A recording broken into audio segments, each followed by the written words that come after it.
If you've worked with languages like Java or TypeScript, you might already be familiar with the concept of interfaces, a kind of contract that a type must follow. But Go's approach to interfaces is a bit different, and honestly, much simpler.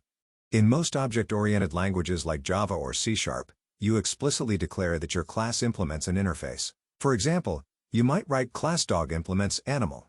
But in Go, you don't have to explicitly say that your type implements an interface. Instead, if a type has all the methods that an interface requires, Go automatically considers it to implement that interface.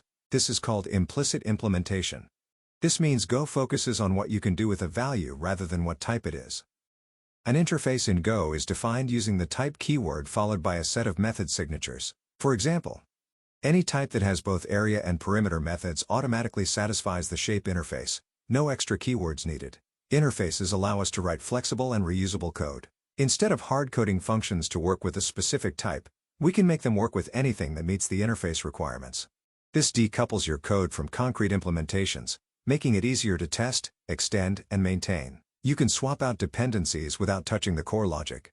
One of the best examples is how the OS and I/O packages work together. The file struct represents an open file, but it also implements the reader and writer interfaces from the I/O package, just by having read and write methods with the right signatures. Because of this, you can pass a file into any function that accepts a reader or writer, and those functions don't need to know they're dealing with a file.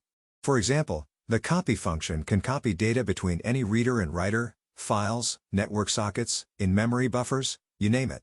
Here, copy doesn't know or care that source and destination are files, it only cares that one can read and one can write.